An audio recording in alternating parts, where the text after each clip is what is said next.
1 கொரிந்தியர் 14வது அதிகாரம் 15வது வசனம். இப்படி இருக்க செய்ய வேண்டியது என்ன? நான் ஆவியோடும் விண்ணப்பம் பண்ணுவேன், கருத்தோடும் விண்ணப்பம் பண்ணுவேன். நான் ஆவியோடும் பாடுவேன், கருத்தோடும் பாடுவேன். இங்கே அப்போஸ்தலனாகிய பவுல் இவ்விதமாய் சொல்லுகின்றார், நான் ஆவியோடும் பாடுவேன், கருத்தோடும் பாடுவேன். நான் ஆவியோடும் விண்ணப்பம் பண்ணுவேன், கருத்தோடும் விண்ணப்பம் பண்ணுவேன் என்று சொல்லுகின்றார். அப்போ அந்த வசனத்திலேருந்து நம்ம என்ன அறிந்து கொள்ளுகிறோம்னா, ரெண்டுமே வேணும். ஆமென். ஆவியில் நிரம்பி ஜெபம் பண்ணணும், அதே நேரத்தில் கருத்தாய் ஜெபம் பண்ணணும். ஆவியில் நிரம்பி தேவனை துதிக்கணும், அதே நேரத்தில் கருத்தோடு கூட தேவனுக்கு நன்றி சொல்லணும், அவரை துதிக்கணும். இப்போ நம்ம வாழ்க்கையில் 50-50 பிரிச்சுக்கொள்ளலாம், இல்லை அப்படி கூட நம்ம பிரிச்சுக்கொள்ளலாம். ஆவியோடு நம்ம ஜெபம் பண்ணணும், பரிசுத்த ஆவியை பெற்றுக்கொண்டு ஆவியில் நிரம்பி நம்ம ஜெபம் பண்ணிக்கிறவர்களாகவும் காணப்படணும். அதே நேரத்தில் கருத்தோடு சரியான வார்த்தைகளை சொல்லி தேவ சமூகத்தில் கருத்தோடு விண்ணப்பம் பண்ணிக்கிறவர்களாகவும் நம்ம இருக்க வேண்டும். ஆவியோடு துதிக்கிறது எப்படி? அப்போஸ்தலர் 2வது அதிகாரத்தில் சொல்லப்பட்டிருக்குது, பரிசுத்த ஆவியானவர் அந்த காத்திருந்த 120 பேர் மேலே இறங்கி வருகின்றார். அப்படி இறங்கி வரும் பொழுது அவங்க எல்லாரும் ஆவியில் நிரப்பப்பட்டவர்களாக அவங்க பல பல பாஷைகளை பேசுகிறாங்க. அப்போ அந்த எருசலேம் நகரத்தில் வானத்தின் கீழுள்ள சகல தேசத்திலும் இருந்து வந்த தேவபக்தியுள்ள யூதர்கள் அங்கு வாசம் பண்ணுகிறாங்க. அவங்க எல்லாம் அந்த சத்தத்தை கேட்ட உடனே ஆச்சரியப்படுறாங்க. என்ன ஆச்சரியப்படுறாங்கன்னா, இவங்க நம்முடைய ஜென்ம பாஷையில் இவங்க கலிலேயர்களாகிய இவங்க தேவனுடைய மகத்துவத்தை சொல்கிறாங்களே எப்படி அப்படின்னு சொல்லி ஆச்சரியப்பட்டு பார்க்குறாங்க. அப்போ பரிசுத்த ஆவியினால் நிரம்பி அவங்க தேவனுடைய மகத்துவங்களை சொல்கிறாங்க. அப்போ துதிக்கும் பொழுது நம்ம ஆவியில் நிரம்பி துதிக்கும் பொழுது நம்ம அந்நிய பாஷையில் தேவனை துதிக்கின்றோம். ஆவியோடு கூட நம்ம துதிக்க வேண்டும். அதே நேரத்தில் நம்ம ஆவியில் நிரம்பி ஜெபிக்கும் பொழுது என்ன நடக்குதுன்னா, 1 கொரிந்தியர் 14வது அதிகாரத்தில் இது 2, 3, 4 வசனங்களை வாசித்து பாருங்கள். அதில் அந்நிய பாஷையில் பேசி ஜெபிக்கும் பொழுது நம்ம ரகசியங்களை பேசுகிறோம் என்று எழுதியிருக்கிறது.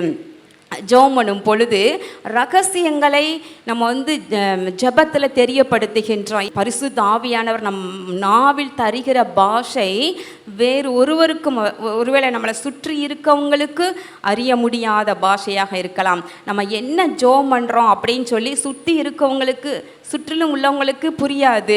அதே நேரத்தில் வேண்டாத அசுத்த வல்லமைகள், அந்தகார வல்லமைகளுக்கும் அது அறிய முடியாத படிக்கு அந்நிய பாஷையினால் ரகசியங்களை பரிசுத்த ஆவியானவர் நம் மூலமாக அந்த விண்ணப்பங்களை பரலோகத்துக்கு எடுத்து செல்கின்றார், தேவனுக்கு தெரியப்படுத்துகின்றார். ரகசியமான ஜெப விண்ணப்பங்களை பரலோகத்துக்கு பிதாவாகிய தேவனுக்கு நேராக அழகாய் அந்நிய பாஷையின் மூலமாக ரகசியமாய் தெரியப்படுத்துகின்றார். அப்போ ஆவியில் நிரம்பி ஜெபிக்கும் பொழுது நம்ம அந்நிய பாஷையில் தேவனை துதிக்கின்றோம், ரகசியமான ரகசியங்களை தெரியப்படுத்துகின்றோம். இன்னொன்று, அந்நிய பாஷையில் ஜெபிக்கும் பொழுது நமக்கு பக்தி விருத்தி உண்டாகின்றது. ஆமென். நமக்கு ஒருவேளை சோர்ந்து போய் இருக்கலாம், அப்படியே விசுவாசம் குறைந்து போய் பலன் குறைந்து போய் இருக்கலாம். அப்போ நம்ம ஆவியில் நிரம்பி அந்நிய பாஷையில் ஜெபிக்க ஜெபிக்க ஜெபிக்க நம்முடைய பலன் அப்படியே பெருகுகின்றது. அப்படியே நம்ம பக்தி அப்படியே விருத்தி அடைகின்றது, அதாவது பெருகுகின்றது, அது அதிகமாகிறது. அப்போ ஆவியோடு ஜெபம் பண்ணணும். ஆவியில் நிரம்பி ஜெபம் பண்ணுவது அவசியமானது ஒன்றே. ஆமென். ஹல்லேலூயா. எனவே பரிசுத்த ஆவியை பெற்றுக்கொள்ளாதவங்க, பரிசுத்த ஆவியானவரே என்னை நிரப்பும்னு கேளுங்க, ஆண்டவர் உங்களை நிரப்புவார். பரிசுத்த ஆவியானவர் உங்களை நிரப்புவார். இப்போ ஆவியோடு கர்த்தரை துதிக்கணும், ஆவியோடு கூட கர்த்தரிடத்தில் விண்ணப்பம் செய்ய வேண்டும். அதனோடு கூட கருத்தோடு கூட ஜெபிக்க, கருத்தோடு துதிக்க. நம்ம ஏன் ஸ்தோத்திர பலிகள் 1000 ஸ்தோத்திர பலிகளை வரிசையாக எழுதி புத்தகமாக வெளியிட்டு எதுக்கு ஸ்தோத்திரம் பண்ணுறோம்னா, கருத்தோடு அவரை ஸ்தோத்திரம் பண்ண. ஆமென். ஹல்லேலூயா. அர்த்தத்தோடு கூட, வெறுமனே ஸ்தோத்திரம் ஸ்தோத்திரம் ஸ்தோத்திரம் ஸ்தோத்திரம் என்று சொல்லாதபடிக்கு அழகாய் அவருடைய நாமங்களை, கர்த்தருடைய நாமங்களை, அவருடைய மகத்துவங்களை, அவருடைய மகிமை பிரஸ்தாபங்களை, அவருடைய அற்புதங்களை, அவருடைய கிரியைகளை, வேதத்தில் உள்ளவைகளை அழகாய் அதில் எழுதி எழுதி வைத்து அதை சொல்லி சொல்லி துதிக்கும் பொழுது கருத்துடனே நாம் துதிக்கின்றோம். ஆமென். ஹல்லேலூயா. கருத்துடனே துதிக்கின்றோம். இப்போது அதே நேரத்தில் கருத்தோடு கூட விண்ணப்பம் பண்ணுவது, கருத்தோடு ஜெபம் பண்ணுவது இயேசு மகாராஜா தம்முடைய சீஷர்களுக்கு கற்றுக் கொடுத்தார். பரமண்டல ஜெபம் இல்லையா? பரமண்டலங்களில் இருக்கிற எங்கள் பிதாவே, உடைய நாமம் பரிசுத்தப்படுவதாக, உடைய ராஜ்யம் வருவதாக இல்லையா? அழகாய் அந்த ஜெபத்தில் கருத்தோடு எப்படி நம்ம ஜெபம் பண்ணணும் அப்படின்னு சொல்லிட்டு இயேசு மகாராஜாவே கற்றுக் கொடுத்திருக்கின்றார். கருத்தோடு ஜெபம் பண்ணுகிறது. ஆமென். ஹல்லேலூயா. நிறைய வார்த்தைகள் ரொம்ப நேரம் அர்த்தமே இல்லாமல் வள என்று ஜெபிக்கிற ஜெபம் அல்ல. கருத்தோடு ஏற்ற நேரத்தில் எந்த நேரம் எப்படி ஜெபிக்கிறது, எந்த வேளையில் எப்படி கருத்தாய் ஜெபிப்பது என்பதை நாம் அறிந்து கொள்ள வேண்டும். அப்போ கருத்தோடு ஜெபிக்க பழகி கொள்ள வேண்டும். ஸ்கூல்லலாம் டீச்சர்ஸ் பிள்ளைகளுக்கு சொல்லி கொடுப்பாங்க தெரியுமா? எக்ஸாம் நெருங்க அவங்க என்ன சொல்லி கொடுப்பாங்கன்னா, எப்படி எக்ஸாமில் ஆன்சர் எழுதுவது அப்படின்னு சொல்லி கொடுப்பாங்க. நான் விருதுநகரில் படித்தேன். என்னுடைய ஃபஸ்ட் ஸ்டாண்டர்ட்லேருந்து காலேஜ் எம்ஏ பிஎட் வரைக்கும் நான் விருதுநகரில் படித்தேன். நான் என்னுடைய டீச்சர்ஸ் எல்லாம் நினச்சி பார்க்குறேன். அழகாக எங்களை படிக்க வைப்பாங்க, அழகாக எக்ஸாமில் எப்படி எழுதணும்னு அழகாக சொல்லி கொடுப்பாங்க. இப்போ எல்லா டீச்சர்ஸ் என்ன சொல்லுவாங்கன்னா, நீ எக்ஸாமில் போய் கேட்டிருக்கிற கேள்விக்கு நீ 2 mark question, 5 mark question, 10 mark question இருந்தால் அதுக்கு ஏற்றாறு போல் இத்தனை வரிகளில் சுருக்கமாக எழுத பழகிக்கோ. பாயிண்ட் போட்டு நம்பர் 1, நம்பர் 2, நம்பர் 3 போட்டு அழகாக பாயிண்ட்டாக எழுது, அதை அண்டர்லைன் பண்ணு. அப்போ திருத்தும் போது டீச்சர்ஸுடைய கண்கள் அழகாக என்ன பதில் அதில் வேணுமோ அதை அழகாக அவங்க கண்கள் பார்க்கும். உடனே அழகாக டிக் போட்டு ஃபுல் மார்க் போட்டுட்டு போயிட்டே இருப்பாங்க. ஆனால் அதே நேரத்தில் ஒரு பக்கம் முழுவதும் வளவளன்னு எழுதுனேன்னா அதை வாசித்து பொறுமையாக அவங்க திருத்த மாட்டாங்க. அவங்க கடகடன் என்று டிக் போட்டு ஒரு பாதி மார்க்கு, முக்கால்வாசி மார்க்கை போட்டுட்டு போய்கிட்டே இருப்பாங்க அப்படின்னு சொல்லி கொடுப்பாங்க. கருத்தா நம்ம என்ன சொல்லி ஜெபிக்கணும், எப்படி ஜெபிக்கணும், எதை பரலோகத்துக்கு தெரியப்படுத்தணும் அப்படிங்கிறதுல நம்ம கருத்தாய் காணப்பட வேண்டுமாமே. ஹல்லேலூயா. ஒரு வேடிக்கையான ஒரு கதையை கேள்விப்பட்டேன். ஒரு கண் தெரியாத ஒரு மனிதன் பிச்சை எடுத்து கொண்டிருந்தானாம். அவன் வறுமையில் அவன் தன் மனைவியை காப்பாற்றுவதற்கு தன்னுடைய பசியை ஆற்றிக்கொள்ளவும் அவன் பிச்சை எடுத்து கொண்டிருந்தான். அவன் குடிசை வீட்டில் வாழ்ந்தான். அவனுக்கு பிள்ளை இல்லை. அப்போ ஒரு நாள், இது வேடிக்கையாய் சொல்லப்பட்ட கதை தான். அப்போ ஒரு நாள் ஒரு தேவ தூதன் அவனுக்கு முன்பதாக தோன்றி, நான் உனக்கு ஒரு நன்மை கொடுக்க விரும்புகின்றேன், ஒரே ஒரு நன்மை தான், எனவே நீ சுருக்கமாக நீ ஒரே 2 வரியில் அந்த நன்மைகளை என்கிட்ட கேட்டு முடி அப்படின்னு சொல்கிறாரு. அப்போ இந்த குருடனாக இருக்கிற அந்த பிச்சை எடுக்கிற அந்த மனிதன் அழகாய் ஞானமாய் சொன்னார், என்னுடைய மனைவி என் பிள்ளையை மடியிலே வைத்து தங்க பாத்திரத்தில் உணவு ஊட்டுவதை என் சொந்த கண்களினால் காண வேண்டும் என்று கேட்டானாம். எப்படி? ஒரே ஒரு நன்மையை கேளு சுருக்கமாக சொன்னான். அவன் அழகாக இதில் அத்தனை நன்மைகளை வச்சு கேட்டுட்டான். எனக்கு கண்ணு தெரியணும், எனக்கு பிள்ளை இருக்கணும், நான் செல்வ சீமானாக இருக்கணும், பொற்கிண்ணத்தில் சாப்பாடு ஊட்டணும், இத்தனையும் வச்சு கேட்டுட்டானான். அப்போது இது வேடிக்கையாக சொல்லப்பட்டது தான். ஆனாலும் பாருங்கள் எவ்வளவு அவன் கருத்தோடு கேட்க தெரிகிறது. அப்போ தேவ பிள்ளைகள் அழகாய் ஜெபிக்கவும் துதிக்கவும் கற்றுக்கொள்ள வேண்டும். ஆமென். ஹல்லேலூயா. ஹல்லேலூயா. கருத்தோடு ஜெபிக்க யாக்கோபு 5வது அதிகாரத்தில் எலியாவை குறித்து எழுதியிருக்கிறது. எலியா நம்மை போல பாடுள்ள மனுஷன்தான், ஆனால் அவர் கருத்தாய் ஜெபம் பண்ணுறாரு. மழை வரக்கூடாது அப்படின்னு சொல்லிட்டு 3 வருடமும் 6 மாதமும் மழை வரக்கூடாது என்று கருத்தாய் ஜெபம் பண்ணுறாரு. உடனே அப்படியே நடக்குது. அதற்கு பின்பு திரும்பவுமாக கருத்தாய் ஜோமன்றார் மழை வரணும் அப்படின்னு சொல்லி. உடனே மழை வருது. அப்போ எலியா சொன்னால் மட்டும் ஏன் நடக்குது? அப்போ அவர் கருத்தோடு ஜெபிக்கிறாரு. நம்மை போல பாடுகள் நிறைந்த மனிதன் தான் எப்படி என்று வேதம் சொல்லுகின்றது. அப்போது கருத்தோடு ஜெபிக்க. யாக்கோபை குறித்து நம்ம பார்க்குறோம். யாக்கோபு ஆதியாகமம் 32வது அதிகாரத்தில் 7 முதல் 12 வசனங்கள். அதில் யாக்கோபு ஒரு ஜெபத்தை அருமையாக பண்ணுறாரு. அவருடைய சகோதரனாகிய ஏசா அவருக்கு எதிர்கொண்டு வருகிறார் என்ற உடனே நம்ம என்ன செய்து விடுவானோ, ஏசா நம்மை கொன்று விடுவானோ, நம்முடைய பிள்ளைகள் நம்முடைய மனைவிமார் எல்லாவற்றையும் அழித்து போடுவானோ என்று சொல்லி பயத்தோடு கூட ஆண்டவர் சமூகத்தில் கருத்தோடு ஒரு ஜெபம் பண்ணுறாரு. அவர் முதலாவது தேவனை அட்ரஸ் பண்ணும்போதே அழகாக அட்ரஸ் பண்ணுறாரு. என் தகப்பனாகிய ஆபிரகாமின் தேவனும் என் தகப்பனாகிய ஈசாக்கின் தேவனுமா இருக்கிறவரே, நீர் நீ உன் தகப்பன் தேசத்திற்கும் உன் இனத்தாரிடத்திற்கும் நீ புறப்பட்டு போ, உனக்கு நன்மை செய்வேன் என்று சொன்ன கர்த்தாவே அப்படின்னு சொல்லி ஆரம்பிக்கிறாரு. அப்போ பாருங்களேன், நீ உன் தேசத்துக்கு புறப்பட்டு போ, உனக்கு நன்மை செய்வேன்னு நீ சொன்னீரே ஆண்டவரே, அதனால தான் நான் புறப்பட்டு போகிறேன். ஆனால் வழியில் இப்போ ஏசா வரான். நான் இப்போ அவன் என்னையும் என்னுடைய பிள்ளைகளையும் தாய்மார்களையும் மேற்கொள்வானே என்று நான் பயப்படுகிறேன்.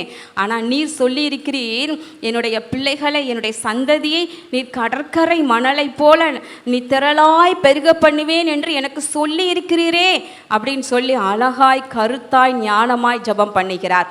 தனக்கு தேவன் சொல்லி இருக்கிற வாக்கு தத்தங்களையெல்லாம் அந்த நேரத்தில் நினைப்பூட்டி, ஆண்டவரே இந்த ஏசாவை என்னை மேற்கொள்வானோ என்று பயமாக இருக்குது, நீர் சொன்னீர் அல்லவா, நீ எனக்கு நன்மை செய்வேன் என்று, என் சந்ததியை இப்படி ஆசீர்வதிப்பேன் என்று சொன்னீர் அல்லவா என்று சொல்லி அழகாய் கருத்தாய் ஜெபம் பண்ணுகின்றார். இப்போ கருத்தோடு ஜெபம் பண்ண. ஆமென், ஹல்லேலூயா. நாம் பழகிக்கொள்ள வேண்டும். அது புதிய ஏற்பாட்டில் கூட ஒரு லூக்கா 7வது அதிகாரத்தில் ஒரு காரியத்தை பார்க்கலாம். 100க்கு அதிபதி தன்னுடைய வேலைக்காரன் ஒருவன் மரணத்துக்கு ஏதுவான ஒரு அவஸ்தைப்படுகிறான் அப்படின்னு சொன்ன உடனே அவன் யூதர்கள் மூப்பர்களை அழைத்து, நீங்கள்லாம் போய் அந்த இயேசு கிறிஸ்துவிடம் நீங்கள் போய் சொல்லுங்க, அவனை சுகமாக்கணும்னு சொல்லி வேண்டிக் கொள்ளுங்க அப்படின்னு சொல்லி அனுப்பி விடுறான். அவங்க அழகா அவன் சொல்றாங்க. 4-5வது வசனம், அவர்கள் இயேசுவிடத்தில் அவரை கருத்தாய் வேண்டிக் கொண்டு, நீர் இந்த தயவு செய்கிறதற்கு அவன் ஆத்திரனாய் இருக்கிறான், அவன் நம்முடைய ஜனத்தை நேசிக்கின்றான், நமக்கு ஒரு ஜெப ஆலயத்தையும் கட்டினான் என்றார்கள். அவங்க என்ன சொல்றாங்க? நமக்கு ஒரு ஜெபாலயத்தை கட்டி கொடுத்துருக்குறான் ஆண்டவரே, நம்முடைய ஜனத்தை நேசிக்கிறான் ஆண்டவரை.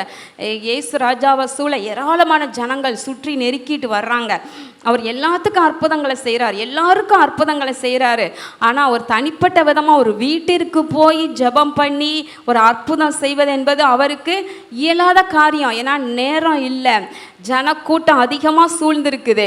ஆனாலும் கூட அவங்க இப்படி சொல்கிறாங்க, அவன் என்று கருத்தாய் அவர்கிட்ட வேண்டிக் கொண்டு, நம்முடைய ஜனத்தை இவன் நேசிக்கிறான், நம்முடைய ஜனத்திற்கு நமக்கு தேவனுக்கு ஒரு ஆலயத்தை ஜெபாலயத்தை கட்டி கொடுத்துருக்கிறான் அப்படின்னு சொன்னோடனே ஆண்டவர் சரி போகலாம் அப்படின்னு சொல்லி புறப்படுறாராம். அப்பொழுது இயேசு அவர்களுடனே கூட போனார். அடுத்த வசனத்தில்.